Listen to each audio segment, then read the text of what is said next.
What's up, Rainmakers? David Yeti, I'm checking in with you. If you haven't already subscribed to the channel, please do so now and turn on your notification bell so you can get all of the new material. Now let's talk briefly about something that's been on my mind. I've been thinking about and working towards today and working through some ideas, right? I think sometimes we can want to succeed so bad and we're so excited to take it to the next level to where we can lose sight of long-term thinking and taking steps to achieve something. So what I mean by that is you can bite off too much to chew in the beginning, and it's kind of like this. Right now I'm back in college. I'm studying computer science. There's so many classes and so much to do and learn, and I thought I was going to transfer my classes over from my other college. So I'm thinking, okay, I got, communications, Spanish, religion, statistics. I got quantitative reasoning. So I'm thinking those classes transfer. And then I look at my degree plan and only like 3 out of the 12 classes transfer. So essentially I am starting all the way over pretty much at this new program where I'm going into, but it's a feeder program into Georgia Tech and into Georgia State University, as well as Kennesaw State too. So with that being said, there's 2 different paths that you can take. It's called a heavy load path, to where you can just do fall, spring, but it's 6 classes in the fall, like 6 classes in the spring, 7 classes in the next fall. So it's it's a lot of classes to take. I'm just put it like that. And then the classes are, now this is for computer science, and it's a certain program that you're going to get in. So with this, it's like 2 classes in English. You have a American government, so a politics 1101, and then you have the only other class is like a communications class. And after that, it's like math, and I'm talking about pre-calculus, calculus 1 and 2, it's physics 1 and 2, chemistry 1 and 2, and that's not even including the 6 engineering classes you got to take too. So this is a very math and science and engineering heavy degree, right? And there's another path that you can take that allows you to take 4 classes in the fall, 4 classes in the spring, 2 classes in the summer, and then repeat that for the next year.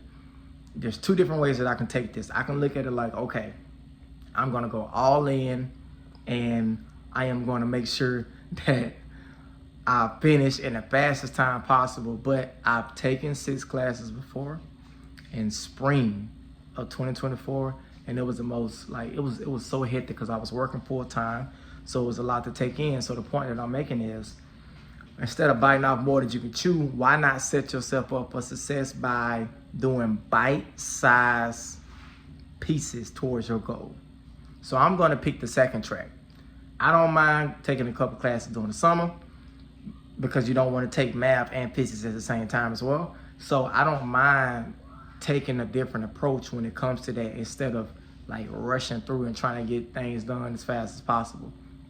And that's what I want to talk to you about. Pacing yourself, right?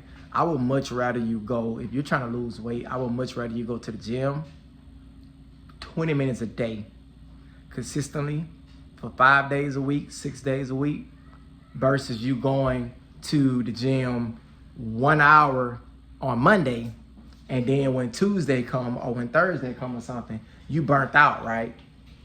So then you skip a day. I'd much rather you be consistent. And that consistency is going to look different for all of us, right? So, for example, my YouTube channel, I have so much I want to do on this channel as I work on my communication skills, work on my editing skills, work on the topics, staying on topics, storytelling, thumbnails, titles, SEO, keywords, tags. I can keep going on and on and on, right? But I said, you know what? It's much more fruitful for me to learn how to put out content consistently, even if it's twice a week. Doing a vlog, even if it's once a week. Doing a live stream, even if it's once a week. But I want you to, I want to get this, I want to hammer this down into your head. Consistency over time equals success. I'm gonna say it again. Consistency over extended period of time equals success.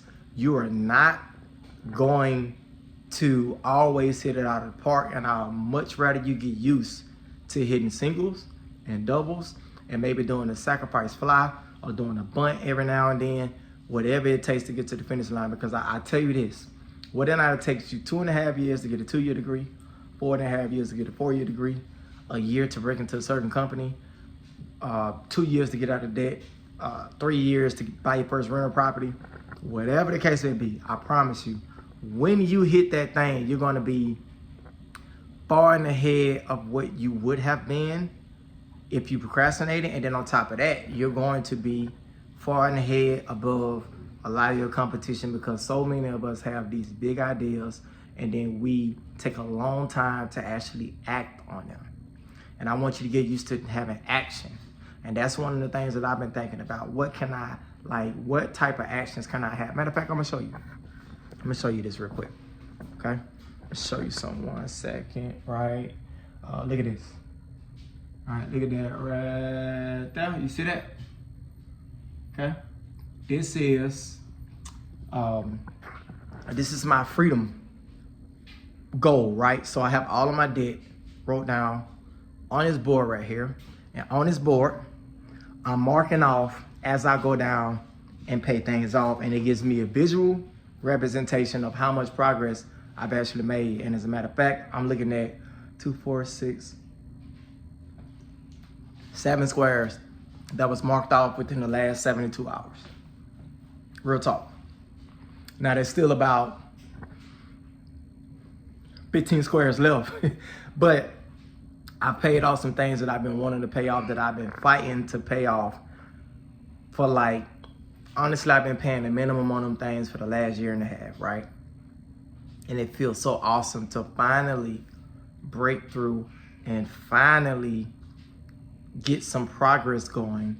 And now it made me hungry. Now I'm thinking about, okay, what extra income I can get coming in? Where can I cut expenses? What do I really need? What streaming service can I went through and I canceled a ton of streaming services, a ton of things that I didn't need. And now I'm thinking about, okay, what can make me more efficient? I'm looking at hiring an assistant. I'm looking at hiring a meal prep service company, right? I'm looking at someone that can come and pick up my dry cleaners, right? I'm looking at different ways where I can be more efficient, which will allow me more time to spend on the things that bring me the most results. At the end of the day, I don't care what they tell you, it's all about results. Don't get caught up and hang up in the details so much. Look at the finish line and take that shit it sounds so cliche, but take it one step at a time. Break your goal down, reverse engineer it. Okay, you want to be here. What do I have to accomplish in order to make it to that goal? Now, it doesn't mean that things are not going to happen that throws you off, of course. It doesn't mean that there's not going to be obstacles. Of course, that's part of the process, right? But at the bare minimum, having a set goal and reverse engineering that shit is going to set you apart from a whole lot of other people that just kind of wake up and go with the flow and they willy-nilly and they don't have no clue, no rhyme or reason going about their day, and they wondering why they're not successful. Take your time, break it down in bite-sized pieces. As always, I love you. I appreciate you watching this. If you watched the video this far, you're a rainmaker. You might as well go ahead and subscribe if you haven't already. I mean, why sit up here and soak up the game? You might as well just join the game. Get this free work. Let's run it up. A couple of weeks into 2025. I'm feeling awesome. I hope you are too. I'll see you in the next video. Peace.